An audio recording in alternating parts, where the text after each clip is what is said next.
మేము రేవంత్ రెడ్డిని తిరిగితే రేవంత్ రెడ్డి మీద విమర్శ చేస్తే బీజేపీ వాళ్ళకు రోషం వస్తున్నది. రఘునందన్ రావు, విశ్వేశ్వర్ రెడ్డి మీ ఎంపీ పుణ్యాత్ముడు, తర్వాత ఈయన ఇంకొక ఆయన పేరేదో ఉండే కాదు అరవింద్, ఈ నలుగురు ఇవాళ రేవంత్ రెడ్డికి రక్షణ కవచం. నలుగురు బీజేపీ ఎంపీలు. మీరు ఆలోచించండి, వాళ్ళు రేవంత్ రెడ్డి పార్టీలు ఉన్నారా లేక బీజేపీలో ఉన్నారా? అప్పుడప్పుడు సరే మనకు కూడా కన్ఫ్యూజన్ ఉందనుకోండి, రేవంత్ రెడ్డి గారు కాంగ్రెస్లో ఉన్నాడా బీజేపీలో ఉన్నాడా అని మనకు కూడా కన్ఫ్యూజన్ ఉంది. ఎందుకంటే మీరు చూడండి జాగ్రత్తగా, పైన రాహుల్ గాంధీ పాపం ఆయన అమాయకుడు, ఆయనకేం తెలియదు, ఏం రాసిస్తే చదువుతాడు ఆయన పాపం. ఆయన లీడర్ కాదు రీడర్. ఎక్కడ పోయి ఏ పేపర్ మీద ఏది రాస్తే తెల్ల పేపర్ పట్టుకుని పడపడపడ చదివేసి వెళ్ళిపోతాడు. ఆయన పోతాడు. నిన్న మాట్లాడుతున్నాడు మహారాష్ట్రలో రాహుల్ గాంధీ. ఏమంటున్నాడు బొంబాయిలో? అదానికి మొత్తం 1,00,000 కోట్ల విలువ చేసే ధారావి సొమ్ములు, ధారావి భూమి దారాదత్తం చేస్తున్నది బీజేపీ అని అక్కడ అదానిని వ్యతిరేకిస్తూ రాహుల్ గాంధీ మాట్లాడతాడు. మరి ఇక్కడేం జరుగుతున్నది? అదే అదాని మంచోడు, చాలా మంచివాడు, ఆయన మించిన ఉత్తముడు లేడు, అద్భుతమైన మనిషి అని చెప్పి రేవంత్ రెడ్డి గారు రోజు ఆయనతో రాసుకొని పుసుకొని తిరుగుతూ ఉన్నారు. నేను ఊరికేనే అనడం లేదు, ఏదో కావాలని విమర్శలు చేయడం కాదు. ఇవాళ బీజేపీ రక్షణ కవచంలాగా మారింది కాంగ్రెస్కు. ఇద్దరు కలిసి మన మీద పగబట్టినరు అనే మాట నేను ఉత్తగానే అంటలేను. పొంగులేటి శ్రీనివాసరెడ్డి గారు అని ఒక మంత్రి ఉన్నాడు, బాంబుల శాఖ మంత్రి. ఆయన అమావాస్యకు ఉన్నాడు, బాంబులు కార్తీక పౌర్ణం కూడా వెళ్ళలేదు. ఇంకా దీపావళి పోయింది, కార్తీక పౌర్ణం పోయింది, కానీ ఆ బాంబులు పెళ్తనే లేవు, తుస్సు బాంబులని.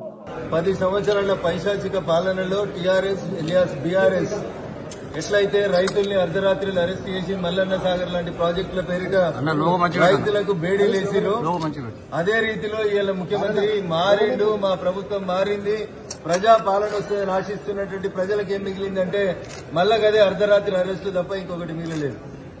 ఏమి మారనంటే ఒక రంగు పోయి 3 రంగుల జెండా వచ్చాను, కానీ రైతుల బతుకుల లోపల మాత్రం ఎక్కడ మార్పు రాలేదు.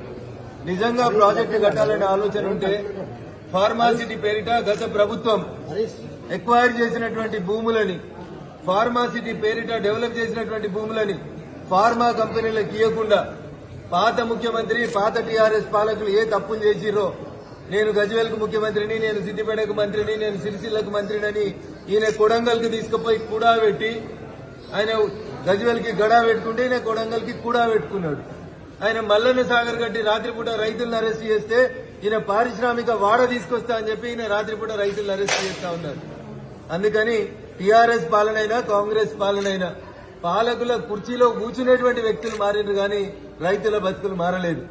ఆ రోజు మిర్చి అమ్ముకుంటామని పోతే ఖమ్మం మిర్చి యార్డ్ లోపల రైతులను అరెస్ట్ చేసి బేడీలేస్తారా అని రంకెలేసిన రేవంత్ రెడ్డి, మల్లన్న సాగర్ లో అర్ధరాత్రి పూట ఊర్లను ఖాళీ చేపిస్తుంటే వచ్చి 48 గంటలు అక్కడ నిరాహార దీక్ష చేసినటువంటి రేవంత్ రెడ్డి గారు ఇలా ముఖ్యమంత్రి అయిన తర్వాత లగిచర్ల సంఘటన తర్వాత రాత్రిపూట అరెస్టులు ఎందుకు కొనసాగిస్తారో చెప్పాలి.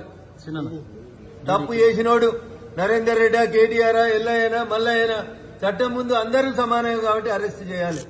కానీ దానికి ముందుగానే మీడియాకు లీకులు ఇచ్చి రేపు వీళ్ళని అరెస్ట్ చేస్తాం, ఎల్లుండి వాళ్ళని అరెస్ట్ చేస్తాం, ఈ ఎపిసోడ్లు నడిపించడం మానుకొని ప్రజాపాలన అంటే ప్రజల కోసం పనిచేయడం నేర్చుకోండి.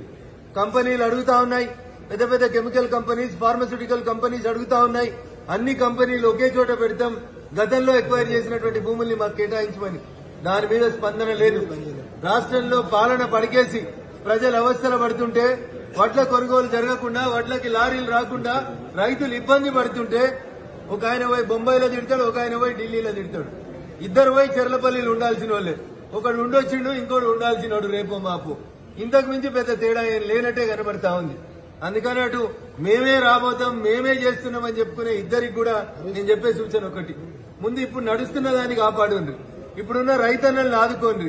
మూసీ పేరిట, హైడ్రా పేరిట వడ్ల కొనుగోలు జరపక, సన్న వడ్లు కొనుగోలు చేయక రైతుల్ని ఇబ్బంది పెడుతున్నటువంటి రాష్ట్ర ప్రభుత్వం ముంబైలో నువ్వు చేసేదేం లేదు, ఢిల్లీలో పోయి ఆయన చేసేదేం లేదు.